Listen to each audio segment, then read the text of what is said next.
Hi, HRN listeners. We're celebrating our 15th anniversary, and we have a really fun campaign and an ask for you. This 15th anniversary tour is aiming to bring you closer to unique food and music experiences in some of the most exciting cities in America. All the while, we're raising funds to support our work empowering the next generation of food systems storytellers through our fellowship programs. Here's how it works. Donate to HRN and be entered into a raffle in the city of your choice to win a dinner for two at a noteworthy restaurant and tickets for two to a concert at a prominent local venue. We have incredible partners in New York, Los Angeles, Philadelphia, Nashville, Las Vegas, Charleston, Asheville, and Ardmore, Pennsylvania, who have donated a meal for two and two tickets to a concert of the winner's choice. And all donations help fund our fellowship programs, where we're helping to build essential workforce readiness skills and food system storytelling skills. Check out heritageradionetwork.org/15 to donate and enter to win today. That's heritageradionetwork.org/15. Thank you.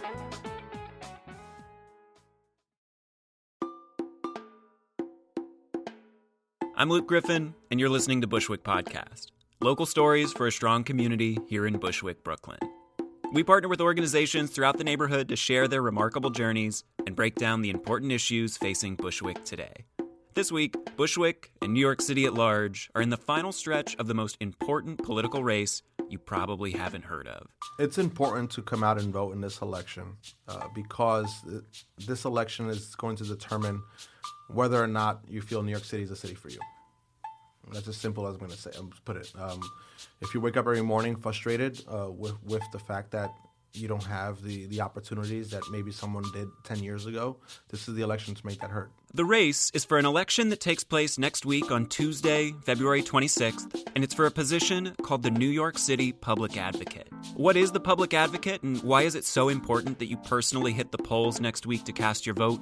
We sat down with one of the race's leading candidates to find out. It's February 20th, 2019, and this episode is called Rafael Espinal for Public Advocate.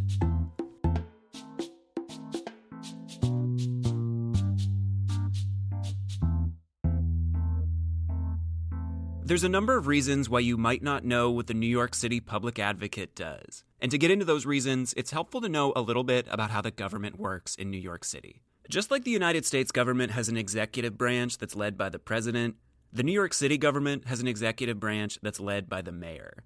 And just like the United States government has a legislative branch that includes Congress, the New York City government has a legislative branch that includes something called the City Council, which is made up of representatives from all 5 boroughs. The mayor is responsible for doing things like appointing the leaders of city agencies like the Department of Education and signing bills into law. The City Council, on the other hand, is responsible for things like writing the bills that might become laws and managing the city's budget.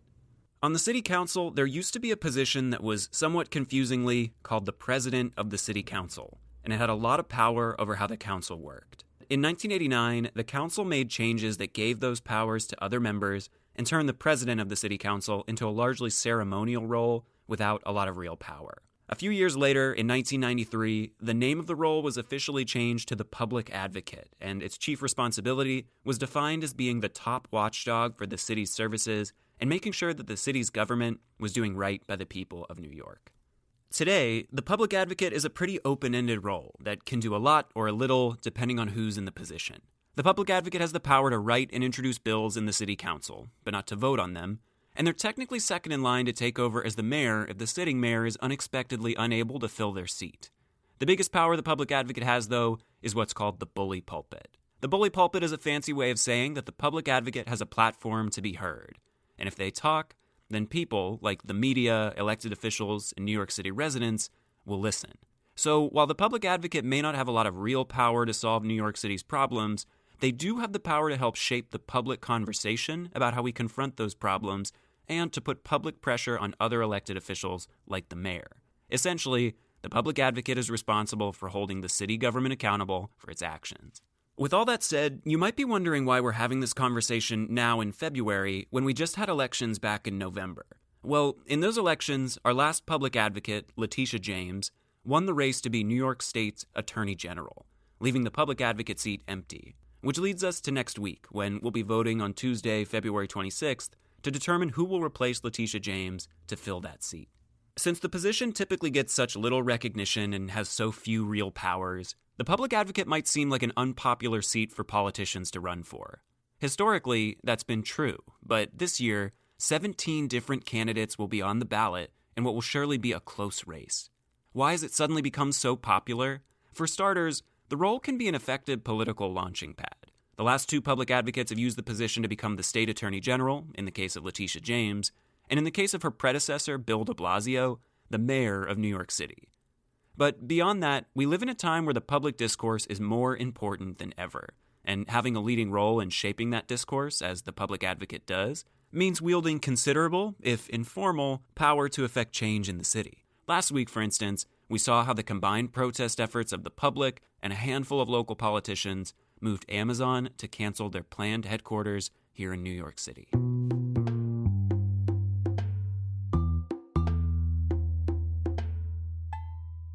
So who then are the 17 candidates competing to become the next public advocate? They come from a wide variety of backgrounds, from the private attorney Jared Rich, to the former investigative reporter Nomiki Konst, to the former leader of the city council, Melissa Mark Viverito. Since this is a special election, the candidates aren't running on traditional Democrat or Republican party lines. Rather, they're running on their own, like Nomiki Konst's Pay Folks More line, or Melissa Mark Viverito's Fix the MTA line. What makes this race challenging to follow as a voter is that for the most part, the candidates all seem to believe in a lot of the same progressive policies, like paying folks more and fixing the MTA. If you haven't been following every detail of the race, it might seem difficult to understand how the outcome of this election will actually impact your day-to-day life. To help break it down and learn more about the platform that hits closest to home here in Bushwick, we sat down with one of the leading candidates in the race, Bushwick's own Rafael Espinal. I'm City Councilman Rafael Espinal. I am born and raised New Yorker. I actually grew up in East New York, Cypress Hills, Brooklyn.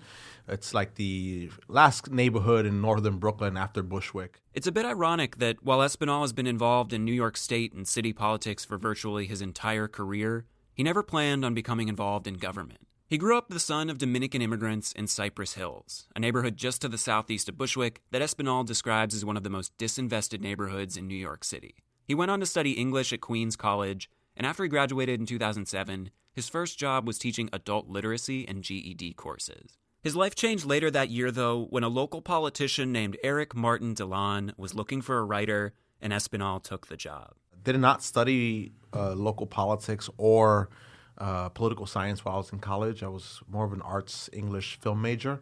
But when I graduated college, there was a local elected official looking for a writer, and I took the opportunity just to, get a local job while I, be able to pay off some of my bills and just everyday costs until I try to go to grad school for an MFA.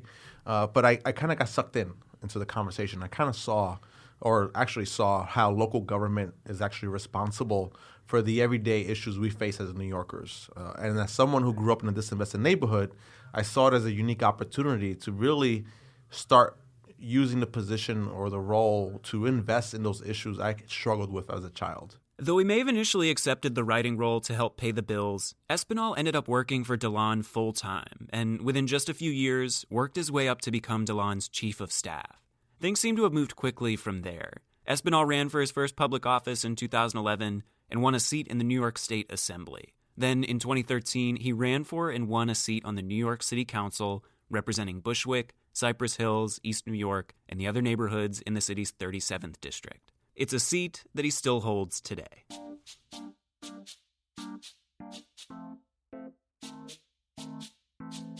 If you're not familiar with Espinal's record as a city council member, here's a quick highlight reel. At the start of his tenure, he worked with Mayor de Blasio on an ambitious rezoning project in East New York that helped secure over $250 million for neighborhood projects and investments like improved facilities for schools, renovations to buildings for business use, and affordable housing. Espinal describes this achievement as the culmination of the early goals he had for his home community when he first ran for office. I would say that I've been lucky to have been able to accomplish all of the goals I set out for myself when I first ran for office. And that's getting historical investments into North Brooklyn at levels we've never seen before. My first 2 or 3 years in the city council, I was able to work with the mayor to build real affordable housing in East New York and deliver over $250 million to the local community to rebuild our schools, rebuild our parks, create new job opportunities, help the homeowners, help the tenants, and really make an all-around comprehensive investment that's going to make East New York, I believe, to be one of the better neighborhoods our city has to offer because of how diverse and inclusive it's going to be, but also because of the services that are going to exist. Later in his tenure, Espinal began focusing on broader cultural issues in the city, specifically around nightlife. As a millennial, throughout my early 20s, nightlife played a major role in being able to develop who I am today, and I saw the role it played in creating a music scene that has created many great artists. When you talk about the Strokes, the Yeah Yeah Yeahs, when you talk about rappers like Jay-Z and all these great figures, that was able to exist because the environment was there for it. And over the years, we kept seeing the closure of music venues, the closure of cultural spaces, the closure of DIY spaces, and for the first time ever, we've had an elected official come to City Hall and talk about those things.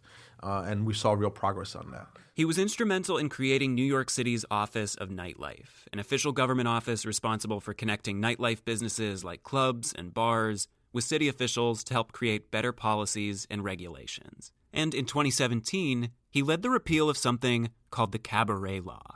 Originally put into place in 1926, this was a law that made it illegal for businesses to allow dancing in venues that served food or drinks without a special cabaret card. These cards were incredibly difficult to get and required businesses to meet nearly impossible requirements around things like security and zoning. For some perspective, in 2016, out of over 25,000 businesses that served food in the city, fewer than 120 had cabaret cards. Over the years, communities used this law to unfairly crack down on venues from jazz bars to underground gay clubs. I tackled the no dancing cabaret law, a law that a lot of elected officials were afraid to take on because of community pushback from community boards and influential political figures in neighborhoods who saw the law as a tool for them to go after nightlife establishments they have issues with.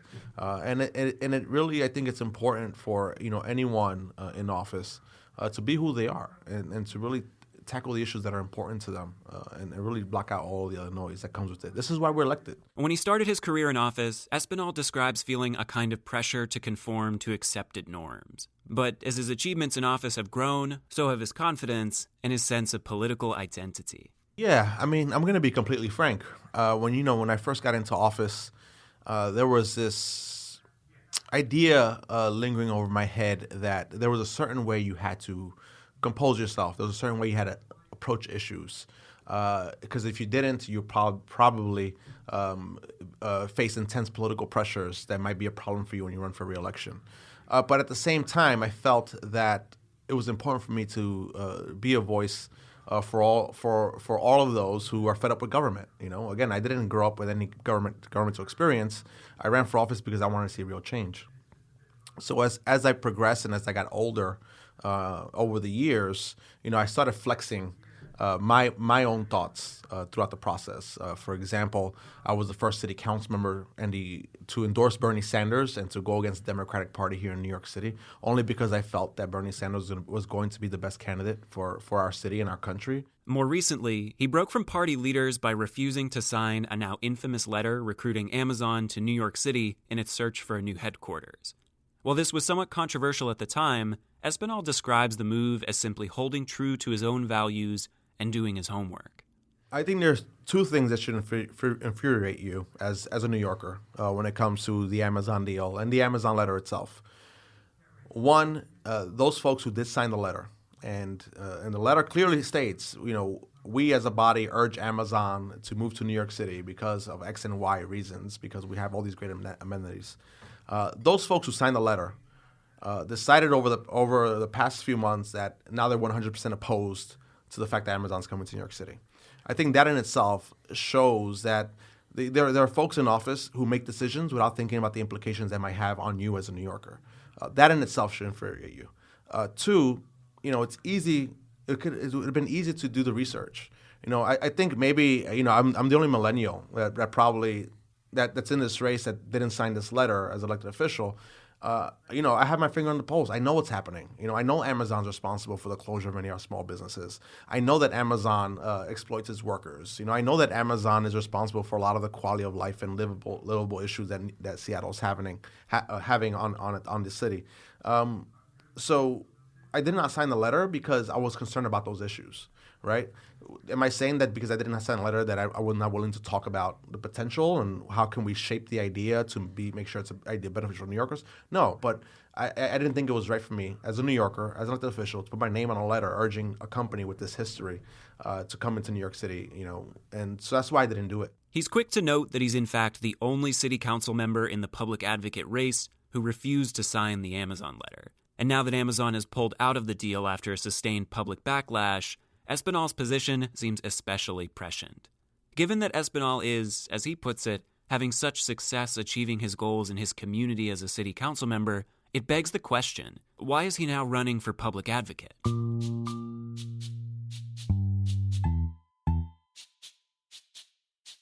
In terms of pure legislative power, the non-voting public advocate role is a step down from Espinal's current position as a voting member of the city council. The position does, however, have other powers which can be helpful to shape citywide politics. There are real powers. So you do make appointments as well to important boards like the city planning board, the ones that are responsible for how your neighborhood is going to look over the next 10 years. You make an appointment towards the independent budget office, which is in charge of auditing the city's budget, making sure it actually works and making sure the numbers actually add up to what the mayor is proposing, the city council proposing. So there's these important appointments you make. For his part, though, why Espinal is running seems less about power than about the opportunity to build on his legislative achievements in his home district and serve the city more broadly. First and foremost, I just want to say that as a born and raised Brooklynite, I think Brooklyn is the center of New York City, and we set the tone for the trends that we're seeing across the 5 boroughs. I think those are the trends that we should be following, because I see Brooklyn as being the innovative borough of our city. But as someone who represents Bushwick in East New York, and as I mentioned earlier, someone who I think has set the track to reach my goals and what I was hoping for my community. Of course, there's always more work to do. I really, as a New Yorker, I care about what's happening on the Lower East Side. I care about what's happening in Uptown Manhattan. I care about Staten Island, that feels that government has ignored them for the history of the borough existing. And one of my strong suits is that I'm a listener. I'm not a big speaker. I'm not someone who's going to go up and just spit out a lot of rhetoric. I like to listen to folks. I like to figure out how government can actually work to solve their problems.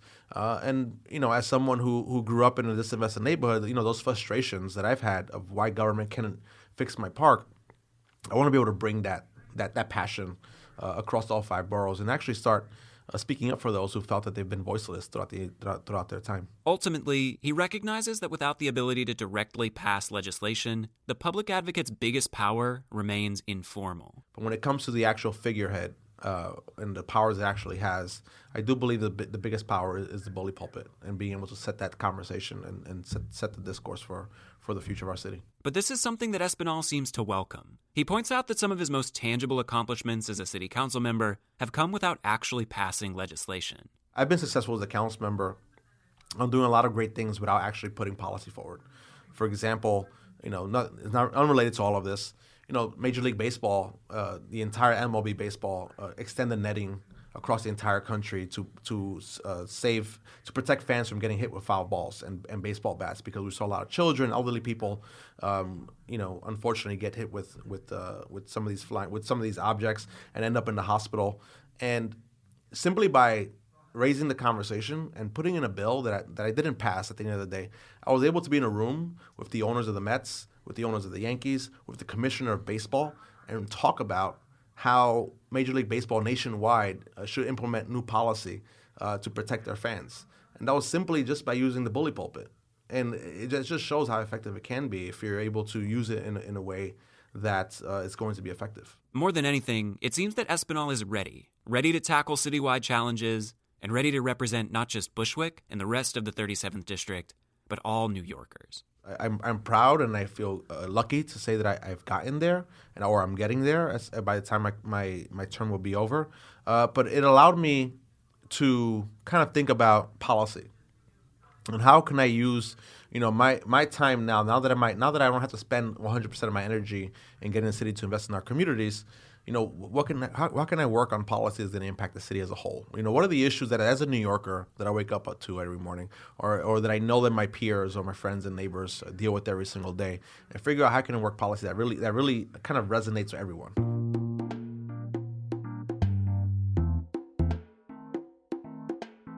Like the other candidates in the race for public advocate, Espinal is running on his own party line, something he calls the livable city line. Livable city. I think we hear the term livable city anytime there's an issue that gets in the way of us as New Yorkers feeling comfortable within our own communities, right? When you talk about cyclists, how they feel that the city's not doing enough to install enough bike lanes, that contributes to creating a livable city. When you talk about the MTA crumbling down and people spending more time in waiting for the train in their commutes than they do being able to be at home, that's creating a livable city. When you talk about the fact that we can't afford our apartments because of the greed of landlords and the skyrocketing market rates, how do we tackle affordability? That creates a livable city. Ultimately, the Livable City platform is meant to acknowledge that New York has become a place where the demands for thriving here have outpaced most New Yorkers' abilities to meet them. And in order to close that gap, we need a strong voice to ensure that our elected officials are working toward a more equitable city. And livable city for me is creating a city whose ecosystem supports all New Yorkers, right? And wants to make sure that everyone feels that they have the resources they need to live a productive life in New York City. And the reality is that trends are showing that you have to make $125,000 a year as an individual to live a comfortable, livable life in New York City. To feel like you're not struggling, to pay the bills, to pay your rent, to buy the food you want to buy, maybe to be able to go out and enjoy a little bit of nightlife, you have to make that salary. And the reality is a lot of New Yorkers are not there. And because of that, a lot of New Yorkers are feeling real pressure every single day when they wake up in the morning. They have to go to work. They can't miss work. They have to work 12, 15 hours a day to make the money they need to make to live in their homes. And we have to make sure that the infrastructure is in place to help support everyone and feel that New York City is their home and it's a city they can live in.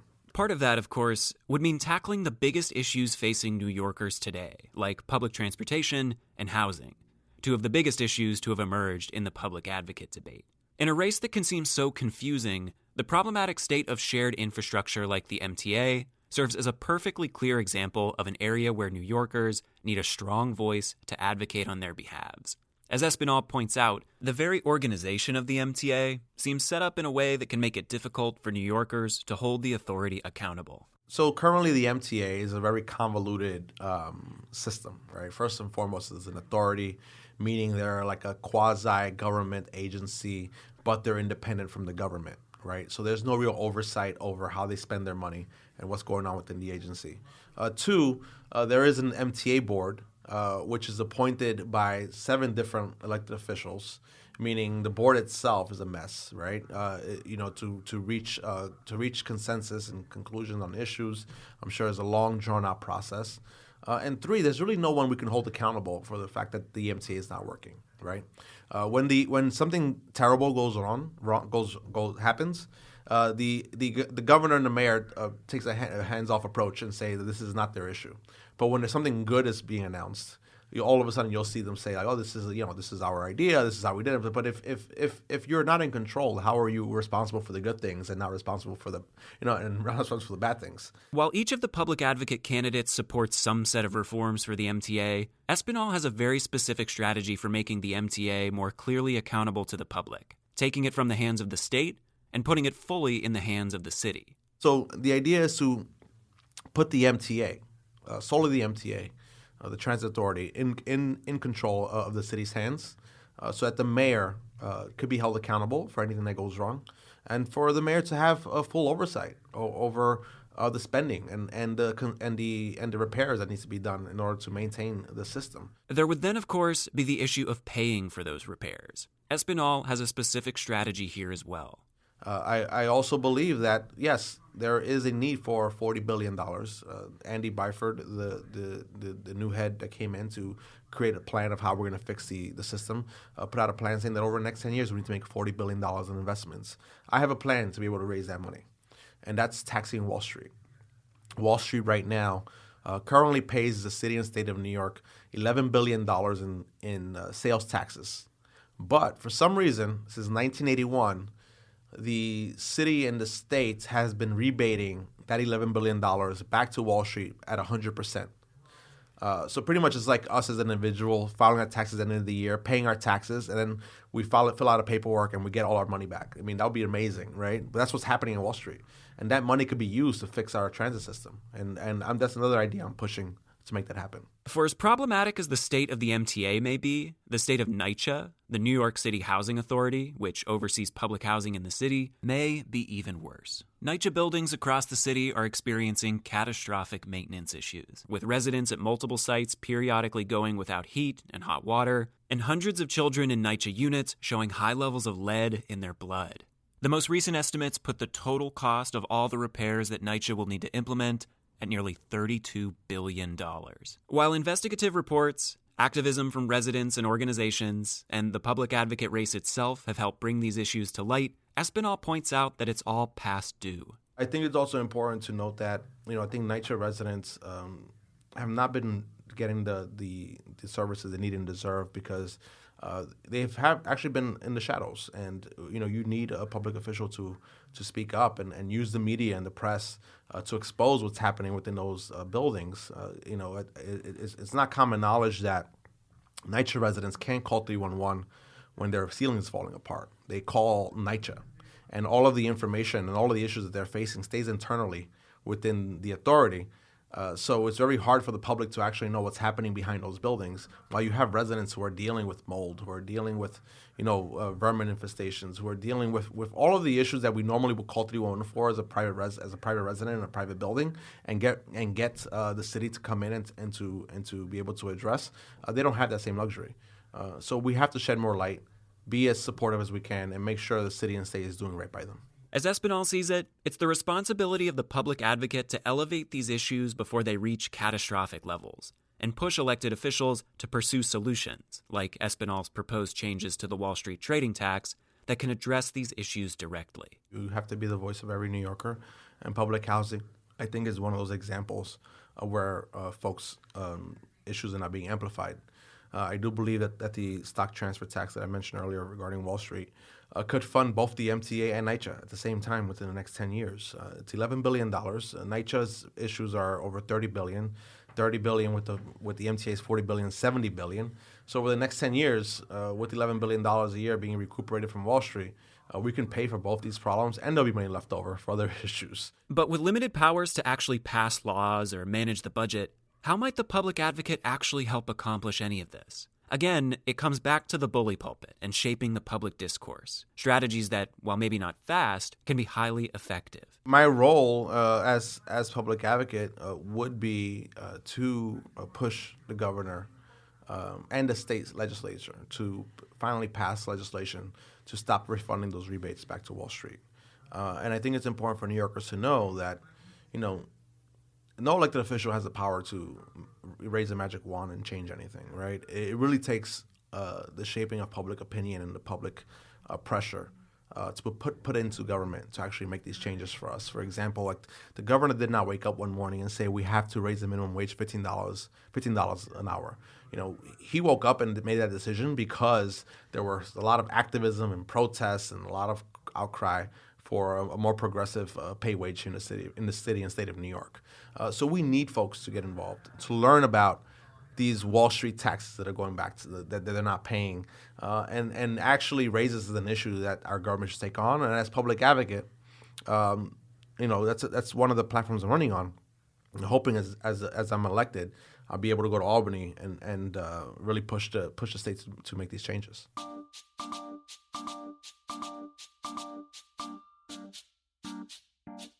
The public advocate election on Tuesday, February 26th, is the rare political election where seemingly anyone can win. There's no minimum threshold. Whoever simply receives the most votes will become our next public advocate. And with so many candidates on the ballot, that means the difference between winning and losing could be just a handful of votes. In other words, your vote in this election means more than ever. And as Espinal puts it, you'll be voting to help decide the very future of the city. If you're concerned about the fact that New York City is not sustainable enough or putting policy goals that are going to attack climate change or are aggressive enough in doing that. If you feel that the city is becoming unaffordable to you as a tenant or a business owner or homeowner, if you feel that our school system is failing your children and there are other policies that we can be putting in place to improve their lives, if you feel that you're working 24 hours a day because your job is exploiting you through technology or through any other form of communication, I believe that you should come out and vote in this election and vote for a public advocate that feels that, understands that. I have a set of platforms and ideas of how we're going to tackle all of those issues, and I encourage you to go to my website, rafaelespinal.nyc, and kind of see what direction I want to take the city in. But if you're concerned about like the officials making decisions that have been more reactionary and not really create bold ideas for the direction our city should be headed, then this is an election for you. I think this is how we start setting the tone of how we want the next 10 years of our city to look like. In a race where so many of the candidates are running on progressive platforms, it can be hard to differentiate them. So we asked Espinal how he stands out from the other qualified New Yorkers running to be the city's next top watchdog. I would say I'm the only candidate who's had the courage to make decisions without the fear of what the repercussions might be. I'm also the only millennial on stage that understands, the current trends our city is going through and understands that there's a lot of creativity that the government's not tapping into and supporting. I also understand that, I believe I have a well-rounded experience of how to take the job. I've never thought I'd be in politics, but over the past 7 years, I've been one of the most effective members in the city council. Rafael, thank you so much. Thank you. Appreciate it. If you want to live in a New York City where the government is accountable to you and the rest of the community, remember to cast your vote on Tuesday, February 26th for our next public advocate. The polls will be open throughout the city from 6 a.m. to 9 p.m. To quickly find out if you're registered and where you can cast your vote, simply head to the New York City Board of Elections website at vote.nyc.ny.us. That's vote.nyc.ny.us. To help make your decision, tune into the final candidates debate tonight, February 20th at 7 p.m. on NY1. Check your local listings to watch it on television or head to NY1's website to stream it live. That website is ny1.com. Rafael Espinal, along with 6 of the other leading candidates, will be there. You can find out more about Espinal's record and his platform at his website, rafaelespinal.nyc. That's RAFAELESPINAL.NYC. Thank you so much for listening to this week's episode of Bushwick Podcast. If you enjoyed it, please do us a favor and tell a friend or leave us a review on iTunes. If you have questions, comments, or want to get involved with Bushwick Podcast, send us an email to hello@hearbushwick.com or DM us on our Instagram page at Bushwick Podcast. We'll be back next week, and I look forward to seeing you then.